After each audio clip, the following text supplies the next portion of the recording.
Bab 1121, Ketua Aula Pertama. Sekte Waktu. Melihat orang-orang ini, pemilik Penatao di awan tiba-tiba mengerutkan kening. Kenapa orang-orang ini datang lagi? Anak itu hanya mengacaukan ruang dan waktu sekali. Apakah perlu mengejamnya begitu sengit?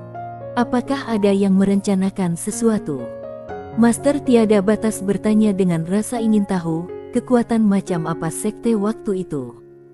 Pemilik Penatao berkata, sebuah kekuatan kuno berasal dari kuil Tao.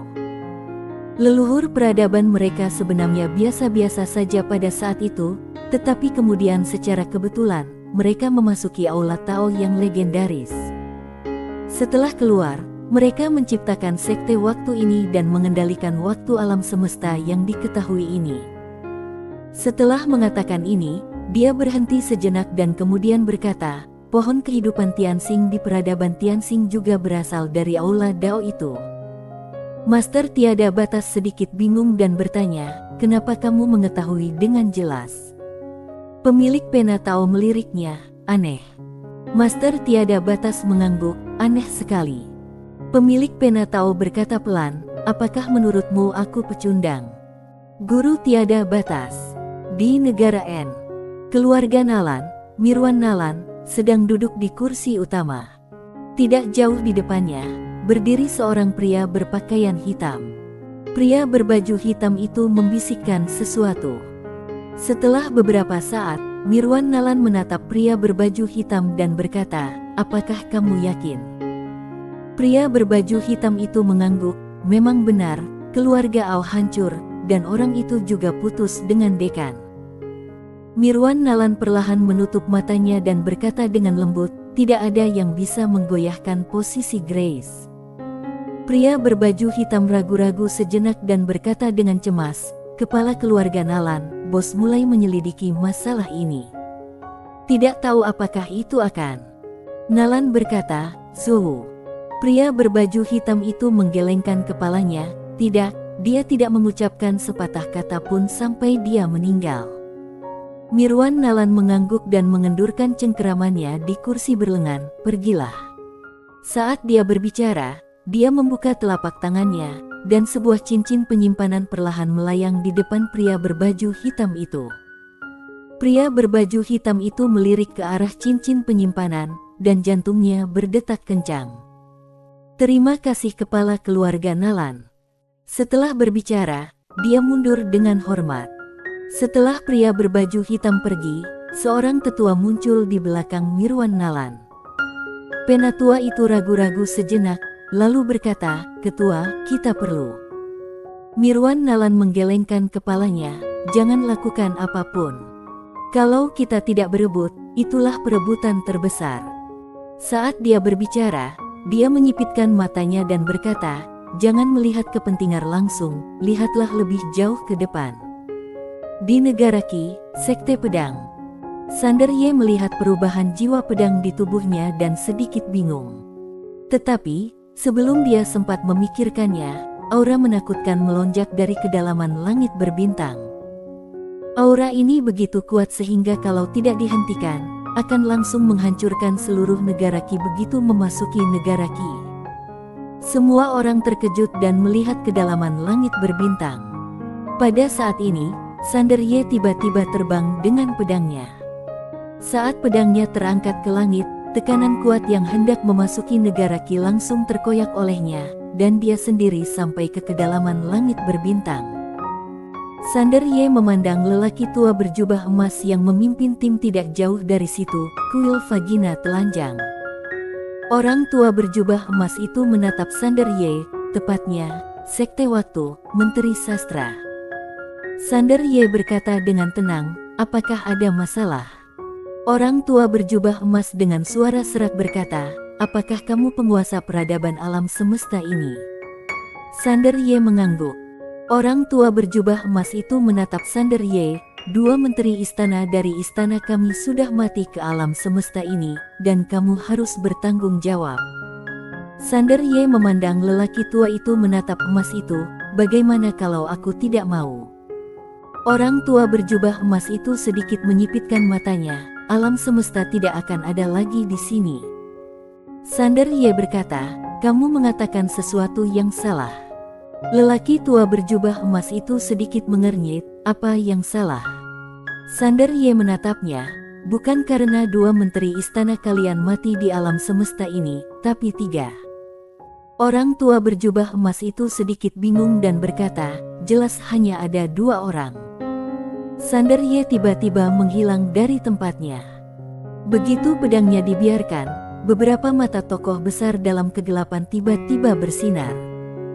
Ekspresi lelaki tua berjubah emas itu tiba-tiba berubah drastis. Dia hendak mengambil tindakan ketika cahaya pedang melintas di antara alisnya. Jelek. Aliran darah muncrat dari belakang kepala lelaki tua berjubah emas itu. Sander Ye berdiri beberapa kaki di belakang lelaki tua memegang emas itu. Dia perlahan-lahan menyimpan pedang tatanan, dan kemudian berkata, denganmu, bukankah akan ada 3 orang? Orang tua berjubah emas memiliki ekspresi tidak percaya di wajahnya.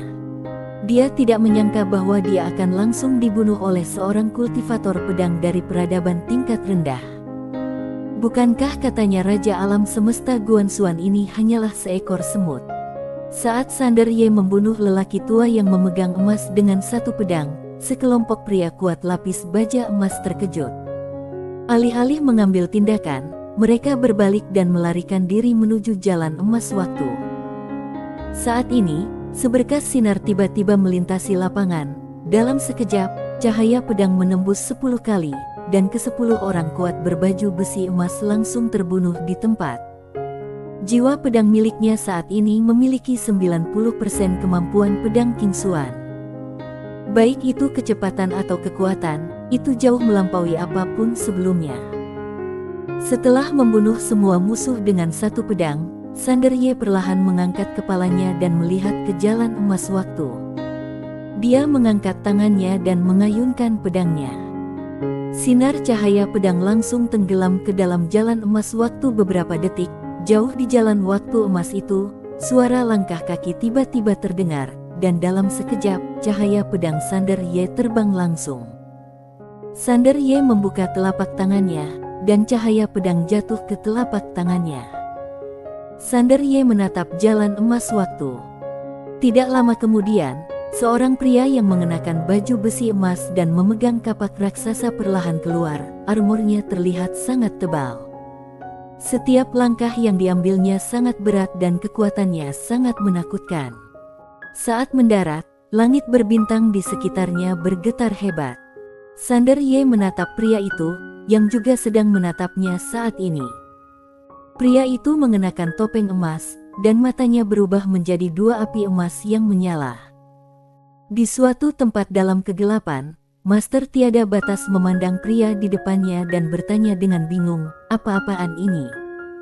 Pemilik pena Tao berkata dengan tenang, biasanya monster elit yang berpakaian seperti ini.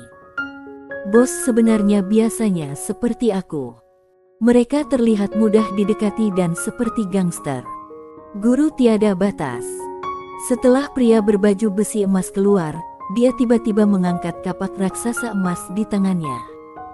Bang! Kapak raksasa emas itu langsung terbakar dengan amukan api emas. Dalam sekejap, dia melompat dan menghantam langsung ke Sander Ye. Dia tidak memotong, tapi menabrak. Dengan tabrakan ini, seluruh galaksi seperti batu yang jatuh di tengah-tengah pecahan kaca, dan seluruh lautan bintang meledak seketika. Saat pria berbaju besi emas bertabrakan, Sander Ye tiba-tiba merasakan kekuatan yang sangat kuat. Kekuatan ini seolah-olah ribuan pasukan bergegas ke arahnya, dan tekanan itu membuatnya terengah-engah. Kalau sebelumnya, bahkan dengan pedang Qingxuan, dia tidak akan menjadi lawan dari orang di depannya. Tetapi, saat ini, dia memilih untuk bertarung langsung. Sander Ye menginjakkan kaki ke tanah. Bang! Seluruh tubuh Sander Ye berubah menjadi cahaya pedang dan meledak.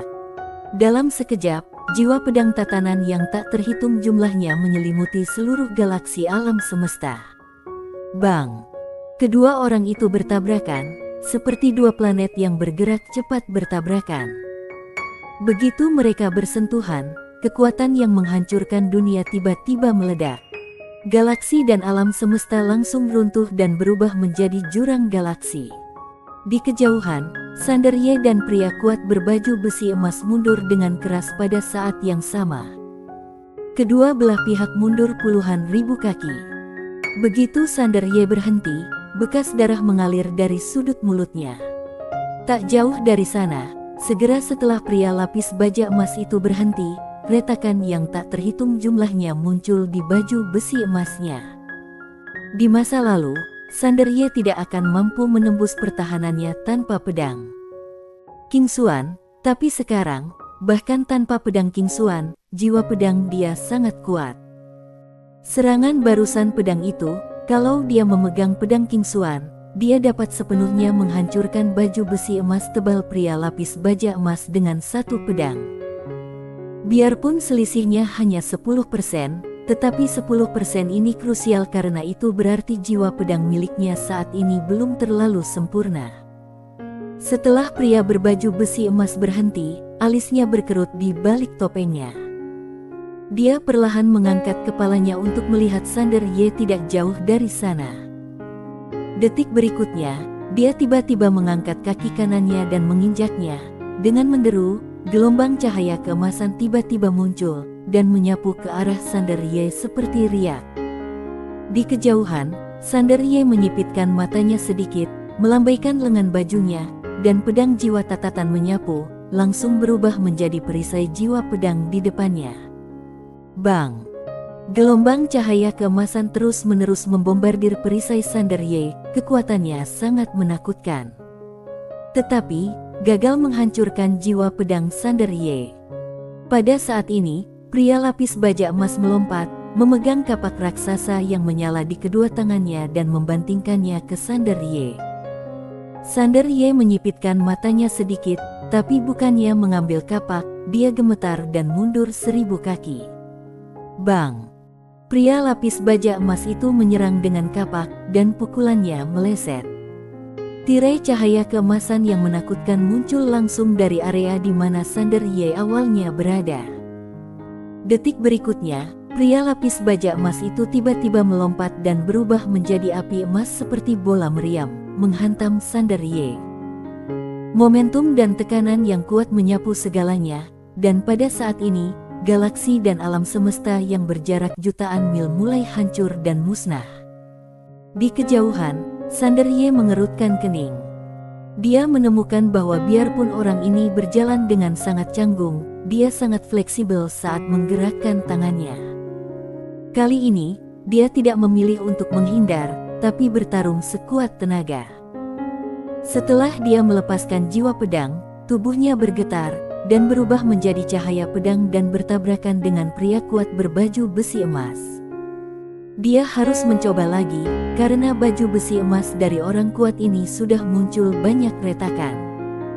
Kalau dia memukulnya dengan keras lagi, dia akan mampu menghancurkan baju besi berat lawan. Bang!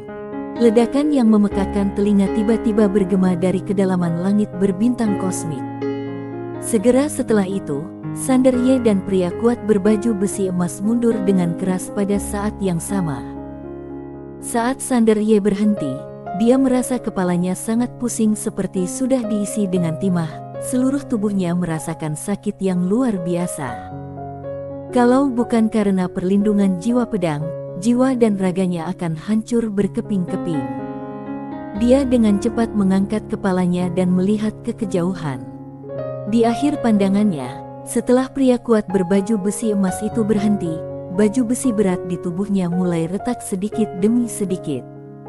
Melihat pemandangan ini, Sanderye menghela nafas lega. Pedang tatanan masih bisa menembus pertahanannya. Menghadapi pria kuat yang mengenakan baju besi berat, kalau dia tidak bisa menembus pertahanannya, maka lawan tidak akan terkalahkan. Tetapi, pada saat ini, tangan kiri orang kuat berbaju besi emas tiba-tiba terkepal, dan di tangannya, api emas menyala. Dia tiba-tiba menamparkan api emas di dadanya. Bang! Saat bola api emas menyelimuti dirinya, armor berat yang retak di tubuhnya mulai pulih dengan kecepatan yang terlihat dengan mata telanjang. Melihat pemandangan ini, Sander Ye tiba-tiba membeku di tempat, dan tak lama kemudian, wajahnya tiba-tiba menjadi sangat muram. Orang ini juga bisa memperbaiki senjata. Sialan. Setelah pria lapis baja berat itu memperbaiki baju besinya yang berat, dia tiba-tiba mengeluarkan bola api emas dan menamparnya di dahinya. Bang! Seluruh tubuh pria lapis baja berat itu tiba-tiba meletus dengan seberkas cahaya keemasan. Sinar cahaya ini melesat langsung ke kedalaman galaksi, dan auranya juga melonjak dengan gila-gilaan menembak pada diri sendiri. Sander Ye. Di bawah berbagai berkah dan peningkatan, aura pria lapis baja berat itu meningkat. Seperti roket. Pada saat ini, Sander Ye diam-diam mengeluarkan pedang King Xuan. Awalnya dia ingin bertarung secara adil dengan pihak lain, tetapi karena pihak lain memilih untuk tidak mempraktikkan etika bela diri, dia tidak punya pilihan selain tidak mempraktikkan etika bela diri. Setelah berbagai peningkatan, aura pria lapis baja berat itu menjadi beberapa kali lebih kuat dari sebelumnya. Dia tiba-tiba meraung dan kemudian menghantam Sander Ye. Saat ini, Sander Ye tiba-tiba menghilang dari tempatnya. Pedang tatanan di tangan kiri, pedang King Xuan di tangan kanan. Sander Ye menebas dengan kedua pedangnya. Bang! Seberkas cahaya api keemasan pecah, dan pria berarmor berat itu langsung terlempar. Saat dia terbang, baju besi berat di tubuhnya mulai retak pada saat yang sama, dan darah serta daging berceceran, jiwanya langsung meledak. Sander Ye sedikit bingung. Apakah kedua pedang itu begitu kuat? Kekuatan pedang yang baru saja dia pukul setidaknya 5 kali lebih kuat dari sebelumnya. Ada perasaan tak terkalahkan. Sander Ye tanpa sadar menoleh dan menatap ketua Jennifer di ujung pandangannya. Ketua Jennifer memandangnya tanpa berbicara. Pada saat ini, galaksi yang jauh tiba-tiba mendidih, dan detik berikutnya, ruang dan waktu di sana tiba-tiba meledak, dan kemudian, seorang pria paruh-baya perlahan keluar. Melihat pria paruh-baya ini, wajah Sander Ye tiba-tiba menjadi gelap. Kaisar Doyu. Tapi itu belum berakhir, galaksi di sebelah kanan tiba-tiba terbelah, dan kemudian, seorang wanita perlahan keluar. Sander Ye tercengang saat melihat pengunjung itu. Orang yang datang tidak lain adalah Yinia. Sander Ye hendak pergi, ketika sebuah tangan menghentikannya. Tidak lain adalah Ketua Jennifer. Ketua Jennifer menatap Yinia yang mendekat, matanya menyipit. Sander Ye juga menyadari ada yang tidak beres saat ini. Mata hitam merah di mata kiri Yinia perlahan berputar. Tapi tidak ada yang menyadarinya, di bawah pedang sekte, kalung permata di leher Yelena yang sudah menghilang. Di saat yang sama, mata kanannya berubah menjadi hitam dan merah, dan di saat yang sama, senyum jahat muncul di sudut mulutnya. Bersambung.